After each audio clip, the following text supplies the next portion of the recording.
Hi friends! Today we are going to make some fall trees that are inspired by the paintings of an artist named George Seurat.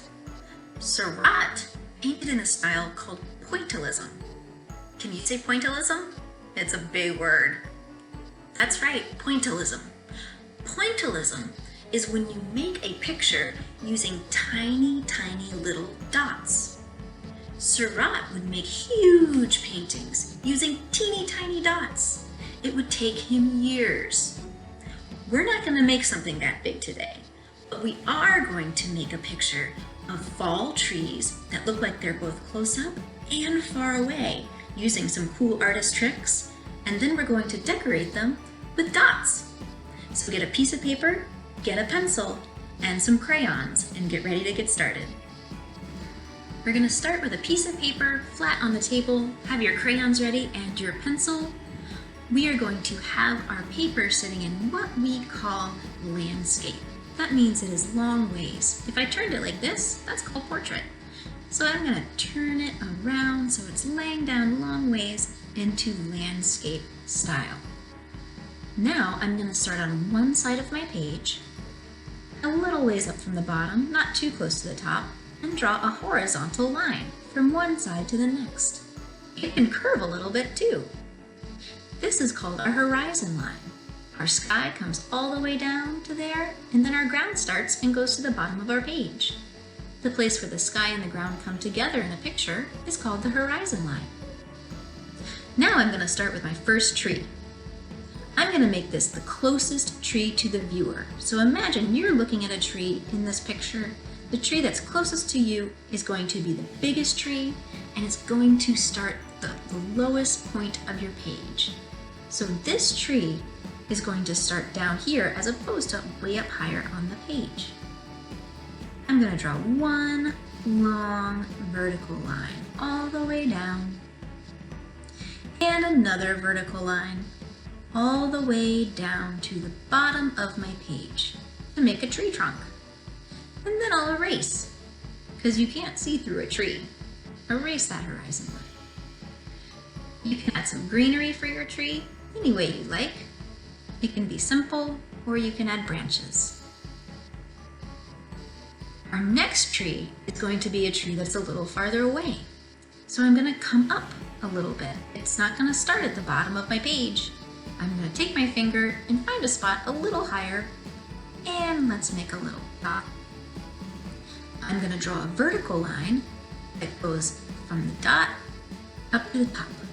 So one vertical line again. And see how that's higher up on my page? Now I'm going to draw another one.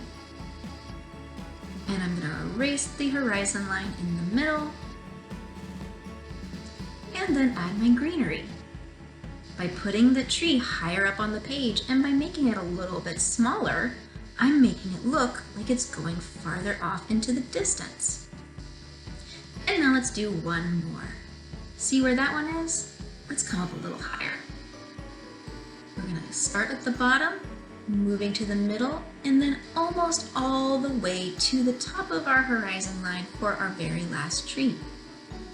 Add one vertical line down, and another one. Make sure that it's smaller than the last two you did. Erase the horizon line in the middle, and add your greenery. And look, we made 3 trees that look like they're getting farther away from each other. The biggest one, the medium, and the little one, going off into the distance. Now we can start adding some color. We can color our ground, our tree trunk, and our sky. But please don't color the greenery quite yet. Shade all around the greenery part of your tree, from the top to the bottom with your sky. You won't color this fast. I'm sped up on this video, so you'll take your time. You'll go a little slower, fill in all that space, add a nice sky. Maybe you want a sunset. You could use sunset colors if you like. You can add green grass for your ground, or you could add brown for your ground. You know, in the fall, things look a little bit more brown and reds and oranges, so you could fill that in too. I'm gonna add some green grass though. It's still a little warm outside. And then you can also fill in your tree trunks.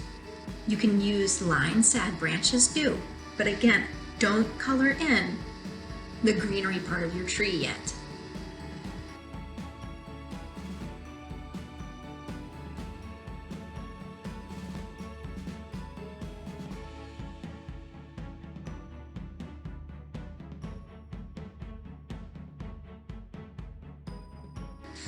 Now it's time to get that inspiration from George Seurat. Remember, Seurat made paintings using tiny dots. That whole painting you see right there is nothing but a collection of little itty bitty dots. And this one is too. You can see it a little bit better in this painting. Now we're going to use dots to fill in our trees. I'm going to start with a red, and I'm going to work in a little circular motion, making little tiny dots all around the space I drew for my greenery. Again, moving your crayon in a little tiny circle. I'm not just banging it into the table trying to make a dot. I'm moving my crayon in an itty bitty circular motion. You can add different colors. I picked yellow, orange, and red because those colors make me think of the fall. Yellow, orange, and red leaves. There also are warm or hot colors. Colors have temperatures. We talked about that in Color Week last week. So yellow, orange, and red are fall colors, and there are hot colors.